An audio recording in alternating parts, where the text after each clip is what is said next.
Este es su programa Audios Azules, un programa donde escucharemos los audiolibros para el despertar y expansión de la conciencia, muchos relacionados a la quinta revelación. Esperamos lo disfruten.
Historia de los escritos de Urantia, de Larry Mullins, con la colaboración de Meredith Justin Strunger, traducción y adaptación de Ángel Sánchez Escobar.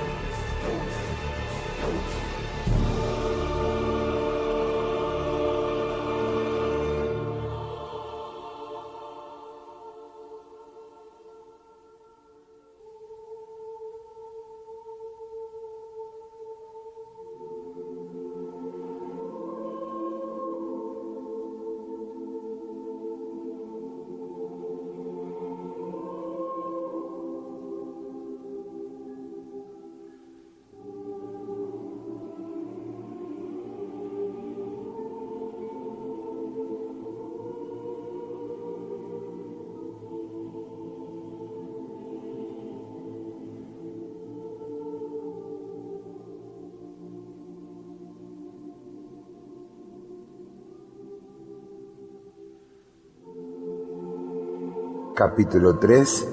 Le ha sucedido algo a mi esposo.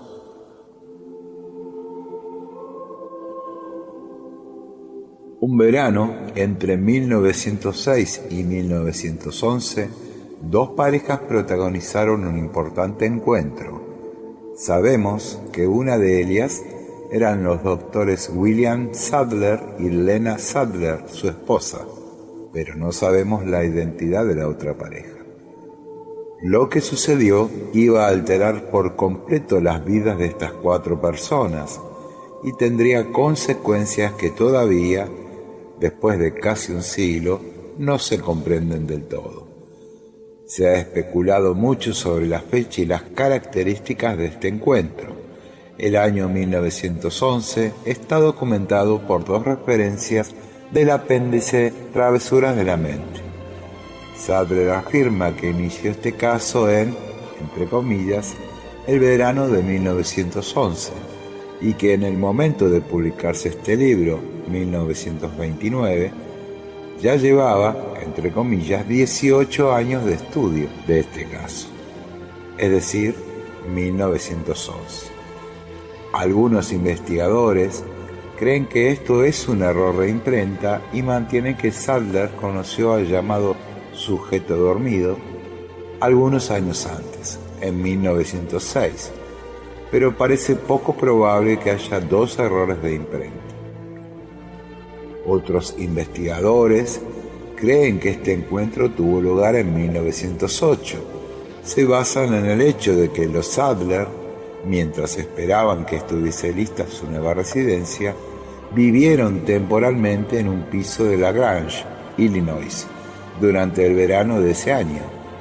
Esta residencia provisional parece que ocurrió una sola vez, por lo que confirma la versión de la descripción que hace Sadler de este trascendental acontecimiento que Harold Sherman desveló. Sherman se basa en una conversación mantenida junto con su esposa, periodista como él, con el mismo Sadler en agosto de 1942, en la que el doctor le había comentado que el primer encuentro con el sujeto durmiente había sido, entre comillas, 35 años antes, lo que podría encajar con una fecha anterior. Se ha intentado repetidamente establecer la fecha de este primer contacto a partir de la localización temporal de las distintas residencias de los Sadler. Puede ser que este encuentro tuviera lugar en 1906 o en 1908, pero no podemos estar del todo seguros. Hay quien cree que Sadler, de manera intencionada, para proteger la identidad de su paciente, creó esta confusión. También es posible que en esos días el sujeto dormido no fuera sino un paciente más con algún tipo de trastorno del sueño. Como veremos, las sesiones que el doctor realizó con él tomaron un curso totalmente inusitado. Hay también otras personas que, con la intención de desacreditar la autenticidad de los escritos, han realizado detalladas biografías de Sadler y de otros miembros de la Comisión de Contacto, pero más que establecer fechas exactas y realizar exhaustivas biografías, nuestro deseo es el de rastrear el auténtico desarrollo histórico de la revelación. Es importante indicar que todas las personas que se vieron involucradas en las primeras y posteriores etapas del contacto eran seres humanos comunes, incluido Sadler, a pesar de su reputación como psiquiatra y escritor, y su esposa Lena, que tendrían como cualquiera de nosotros sus virtudes y sus defectos. Según mi propia experiencia, nadie vinculado al movimiento urantiano goza de ningún estado espiritual privilegiado ni de ningún, entre comillas, poder especial. Sabemos de cierto que en las primeras sesiones solo estuvieron implicados Sadler y Lena, y el sujeto dormido y su esposa. No fue así en el caso del hijo de Sadler, Bill, porque en 1911 contaba solo con 3 años de edad.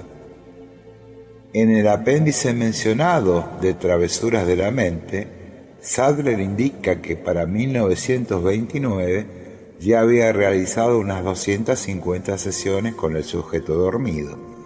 Solo tenemos su testimonio respecto a los sucesos acontecidos antes del inicio del foro y el aumento de número de miembros de la Comisión de Contacto. Era comienzo de los años 20. Más adelante veremos los cambios que se iban produciendo a medida que crecía el número de personas implicadas. Aunque el Dr. Sadler da apenas información escrita de los acontecimientos iniciales que condujeron a la revelación, Meredith Sprunger sí lo hace, y mucha de ella precisamente a partir de su contacto personal con el doctor. Sherman, que manifestaba tener poderes paranormales, también se refiere a los primeros contactos en su libro Cómo saber en qué creer, de 1976, y aunque su objetivo principal es cuestionar la credibilidad del Dr. Sadler y manifestar su visión de los fenómenos paranormales, ofrece unos datos que guardan un paralelismo con los que ofrecen Sprunger y Caroline Kendall. Kendall, durante un breve espacio de tiempo, había trabajado para Sadler como recepcionista y con posterioridad ha estado muy vinculada a la Fundación Urantia. Ella recuerda que cuando tenía casi 19 años, en 1951, Sadler le contó la historia del sujeto dormido y afirma que era, entre comillas, esencialmente la misma que se narra en el libro de Sherman. Mi propio relato de estos primeros contactos se basa en los datos dados por Sherman, comprobados y modificados a partir de la información de Meredith y en mis propios recuerdos de conversaciones mantenidas a lo largo de los años con Clyde Bedell y Beckerly Elliott. Lagrange Illinois, entre 1906 y 1911. Si tomamos por tanto como medio la fecha de 1908 para los primeros contactos, veremos a William Sadler con 33 años, a su esposa Lena y un recién nacido Bill Sadler viviendo en los alrededores del viejo Chicago de manera temporal en un piso amueblado y esperando a que su nueva residencia estuviera lista para mudarse. Los documentos que tenemos nos dicen que una noche, al final del verano, alguien llamó a la puerta de los Sadler. Se trataba de una señora que vivía en el piso de abajo y que sabía que eran médicos. La señora preguntó: ¿pueden venir abajo conmigo? Algo le ha ocurrido a mi marido. Se ha quedado dormido y respira de manera muy extraña. No puedo despertarlo. Los Sadler se pusieron sus batas y sus zapatillas y siguieron a la angustiada mujer hasta su piso. En el dormitorio encontraron a un hombre de mediana edad tendido en la cama. Parecía dormido, pero su respiración era descompasada. Inhalaba 2 bocanadas rápidas de aire y luego paraba de respirar por un intervalo que resultaba alarmante. Sadler rápidamente le tomó el pulso y se sorprendió al encontrarlo normal. Sin embargo, el sueño de la persona parecía bastante profundo. El doctor intentó varias veces despertarlo sin conseguirlo, por lo que tuvieron que optar por desistir y esperar. Durante la hora aproximada que tuvieron que esperar, aquella persona realizó varios movimientos violentos. Entonces, de repente, se incorporó y miró alrededor. ¿Quiénes son estas personas?, preguntó a su esposa. Son unos doctores que han bajado porque no había forma de despertarte de tu sueño, le explicó. ¿Qué? ¿Qué ha sucedido? ¿Pasa algo?, dijo aturdido. ¿Cómo se siente?, le preguntó Sadler. Me siento bien, le respondió. ¿Con qué soñaba?, le pregunta Sadler nuevamente. ¿Por qué? Con nada, le contestó. Pero ha estado pegando saltos en la cama, le dijo Sadler. No recuerdo nada de eso, le contestó. Me siento bien. Tras una corta charla, Sadler le dijo: mire, creo que sería conveniente que viniese mañana para que le hagamos un examen médico completo. Lo que ha pasado resulta muy poco común y tenemos que asegurarnos de que no se trata de nada importante. Al día siguiente, Sadler le hizo un detallado examen médico y le encontró en excelentes condiciones físicas. Tras hacer esto, investigó en la historia clínica de la familia y comprobó que no había antecedentes de ninguna enfermedad mental ni de epilepsia. Le sugirió entonces que se sometiera durante algún tiempo a observación, a lo que éste accedió. Varias semanas después, aquella señora llamó una vez más a los Sadler para decirles que su esposo se había sumido de nuevo en aquel peculiar sueño. Estos acudieron otra vez y le encontraron en el mismo estado de sueño profundo que en la ocasión anterior. Intentaron incorporarle, incluso pinchándole, pero no tuvieron éxito. Afortunadamente, su pulso era normal durante aquella secuencia de respiración y de movimientos anormales. No parecía existir peligro alguno para su vida mientras estaba en aquel extraordinario estado. Entonces, ante la extrañeza de los doctores, se despertó, ajeno por completo a su extraño comportamiento durante el sueño. Los doctores estaban perplejos. Hasta el otoño de aquel año, fecha en la que la nueva residencia de los Sadler se terminó, el fenómeno se repitió varias veces. Como el contrato de arrendamiento de aquel matrimonio vencía al mismo tiempo, decidieron también mudarse para estar cerca de los Sadler. Sería en aquella nueva residencia cuando el extraño sueño del paciente se tornaría incluso más desconcertante y sorprendente.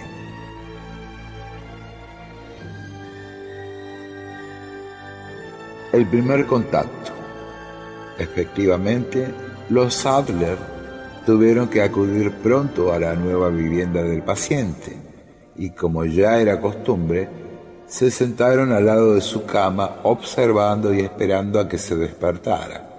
Lena notó que se humedecía los labios. «Quizás quiere decir algo, podríamos hacerle una pregunta», dijo. «¿Cómo se siente?». Ante el gran asombro de todos, el hombre habló, pero aquella voz no era la suya, sino una voz peculiar que dijo ser un estudiante de otro planeta en visita de observación. Aquel ser, al parecer, hablaba a través de aquella persona. Los doctores creyeron que estaban simplemente presenciando un fenómeno llamado oralidad automática, en la que el subconsciente actúa sin que la persona se dé cuenta. Para confirmar aquel diagnóstico, Sadler le pidió que le visitase en su consultorio unos días después del sorprendente suceso. Estaba convencido de que debía explorarle psicológicamente para descubrir, por el tradicional método de la hipnosis, la supuesta causa del fenómeno. Sadler creía que este inexplicable comportamiento tenía su base en el subconsciente de aquella persona. Una vez en la consulta, Sadler tuvo mucha dificultad en dormirle, pero tras conseguirlo en esta y en otras sesiones posteriores, el doctor se percató de que no existía en el subconsciente de aquella persona recuerdo alguno del supuesto visitante celestial. Aquello parecía increíble y muy desconcertante. Con el tiempo, otros supuestos visitantes comenzaron a hablar, entre comillas, a través de él. Pero Sadler continuaba confuso, sin realmente poder confirmar que la extraordinaria y novedosa información desvelada en aquellas sesiones tuviera en efecto su origen en la mente del paciente. La excelencia y coherencia de lo que se comunicaba impresionó a los dos doctores, como también el hecho de que el sujeto dormido era indiferente y manifestaba poco interés o preocupación ni por lo que le sucedía en el sueño, ni por la información que se daba. Todo lo contrario que su esposa, que se mostraba bastante ansiosa. A pesar de su desconcierto, Sadler seguía creyendo que podría encontrar una explicación científica a este caso y empezó a consultar con otros científicos y doctores sobre aquel misterioso fenómeno. Como se ha mencionado, llamó entonces a Howard Thurston y a Sir Hubert Wilkins, expertos en fraudes y trucos de espiritismo, pero ni estos ni otros especialistas en la materia pudieron encontrar explicación alguna a aquel extraño comportamiento y, al igual que él, se mostraron intrigados y perplejos ante la inusitada información que aquel hombre proporcionaba en las sesiones nocturnas. Entretanto, la vida proseguía. La década de 1911 a 1921 fue una de las más turbulentas y terribles de la historia de la humanidad. El todopoderoso Titanic se sumergió bajo las olas del Atlántico en abril de 1912, dejando malherido el orgullo de los hombres que parecían haber desafiado a la naturaleza con su tecnología. La pérdida material del Titanic tuvo una amplia difusión, pero la fría indiferencia de la compañía White Star Line, que descontó dinero de la paga de la tripulación desde el minuto en que se hundió el buque, se aceptó en silencio sin que trascendiera aquel día a los medios de comunicación. A los cheques que se les dieron a las afligidas viudas se les había descontado incluso el precio de los uniformes, como se informó en una nota, al no haber sido devueltos. 2 años más tarde, el mundo civilizado entraba en guerra y, aunque terminó en 1919, se plantearon las semillas para la Segunda Guerra Mundial. Mientras, en Chicago, se pavimentaba el terreno para una nueva era de religiosidad y descubrimiento espiritual. A comienzos de los 20, el afán por el nacimiento de una revelación de los tiempos que deshiciera la oscuridad materialista del planeta tomaba un nuevo giro. El foro. Alrededor de 1923, de camino a la Universidad de Kansas para dar una conferencia sobre psicología Gestalt, William Sadler escribió una nota a su hijo Bill Sadler, de 15 años, estudiante en aquel momento de secundaria, diciéndole que sería una buena idea reunirse con algunos de los amigos y colegas del doctor y los de Lena para tomar el té y tener alguna charla de tipo general los domingos por la tarde. Los Sadler se habían trasladado ya a una casa nueva más espaciosa en el 533 de Diversey Park. En la nota también le decía a Bill que discutiera la idea con su madre, pero cuando Sadler regresó a Chicago, se encontró con que su esposa había invitado a un grupo de 30 amigos el domingo a las 3 para tomar el té. Aquel grupo estaba destinado a convertirse en el foro, al que pronto se incorporarían personas de todas las esferas de la vida. Clyde Bedell me dijo que en las reuniones, en un principio informales, se le hacían preguntas a Sadler sobre los temas del día. Después, sin embargo, cuando se comenzaron a leer los escritos, las reuniones se hicieron más tediosas. El foro fue un éxito en número de personas, llegando a acoger hasta un total de 486 miembros. Su última reunión tuvo lugar el 31 de mayo de 1942. En una entrevista realizada en 1983, Clyde Bedell se refiere a estos primeros días. Estamos en el año 1924. Clyde tenía 26 años de edad y acababa de regresar a Chicago. Dice: vi a Lister Allwood, cené el domingo en su casa. Me preguntó si me gustaría ir a una reunión del foro en la casa de un eminente psiquiatra de Chicago. Yo le hice algunas preguntas y él me dijo: bueno, Sadler es un orador fantástico, habla de todo tipo de cosas. La charla puede ir en cualquier dirección. Pero es un hombre fascinante, interesante y brillante. Así que ese primer domingo cené en casa de Lister y fuimos al foro del Dr. Sadler en Diversey 533. Fue muy interesante. No tenía idea ni de lo que pasaba allí ni de lo que él hablaba. Clyde continúa diciendo que le pidió a Sadler permiso para invitar a alguien al foro. Se trataba de su esposa, Florence Evans, a la que trajo en la siguiente reunión. Cuenta: a propósito, debo mencionar el hecho de que poco después de unirme al foro, Lister Allwood se fue de allí.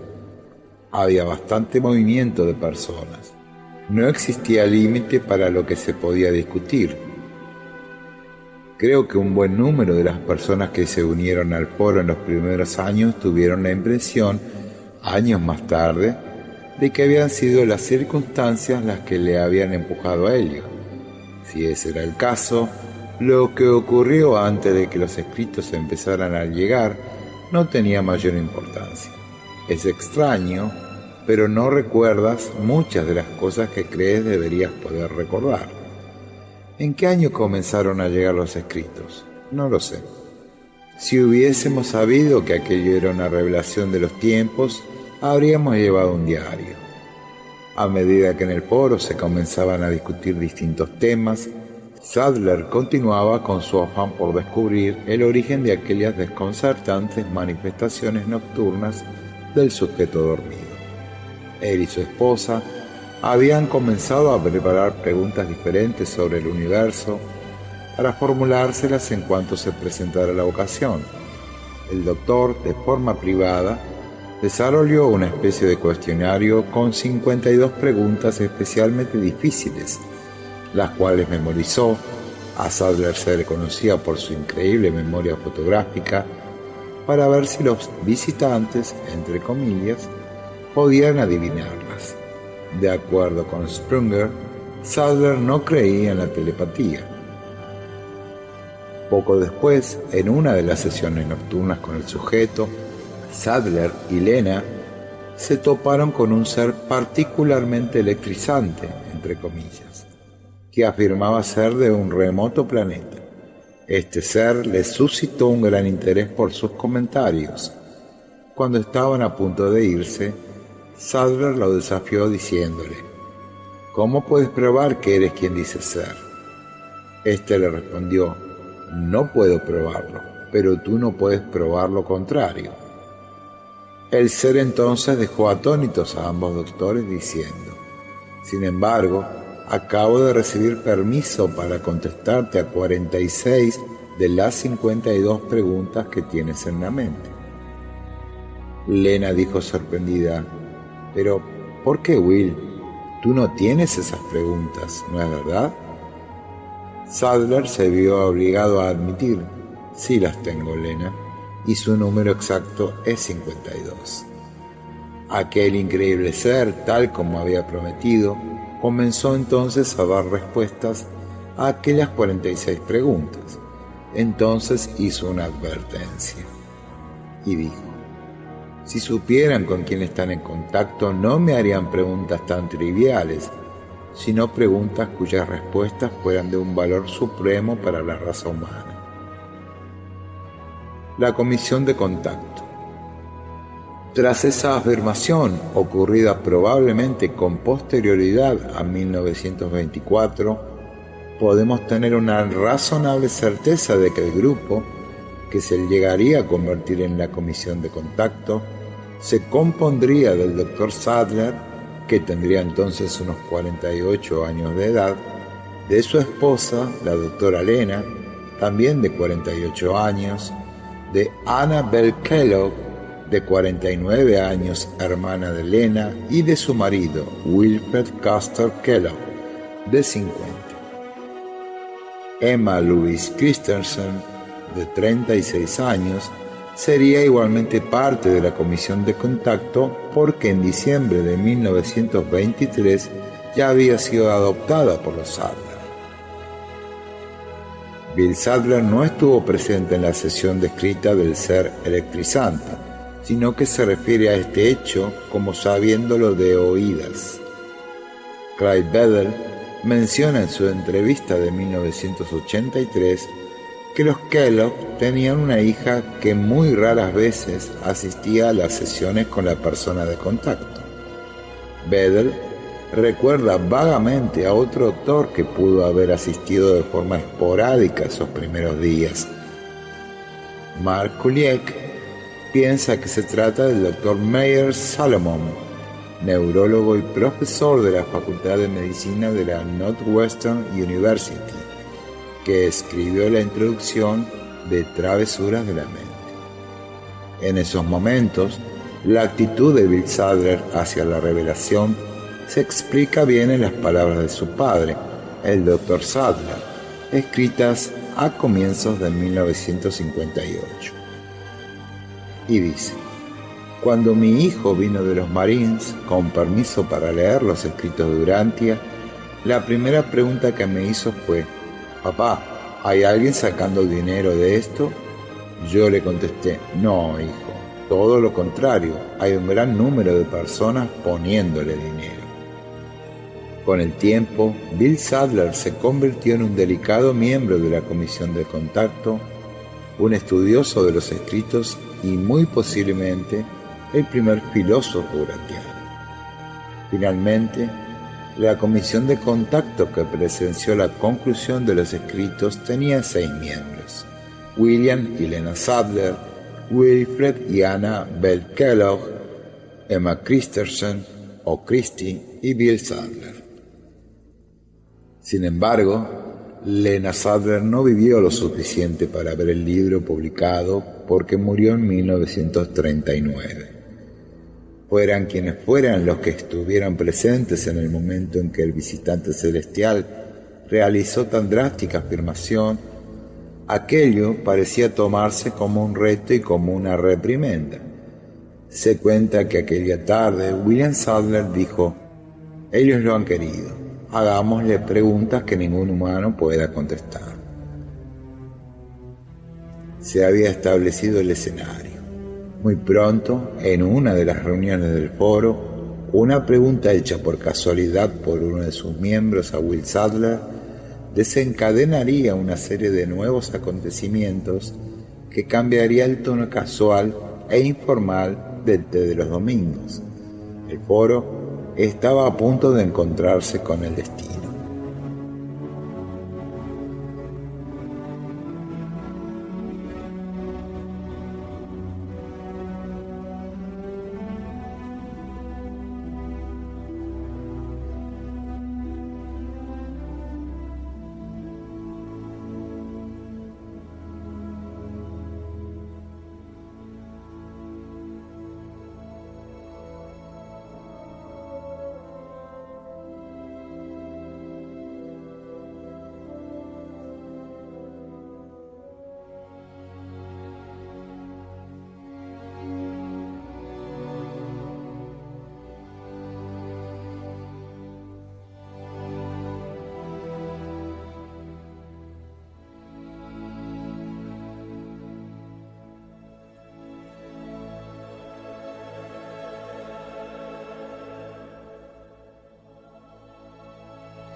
Ojalá y hayan disfrutado de Audios Azules. Les solicitamos escribirnos y mandar sus comentarios y sugerencias a nuestras redes, todas ellas como Casa MEC. Visiten nuestro canal en YouTube e inscríbanse.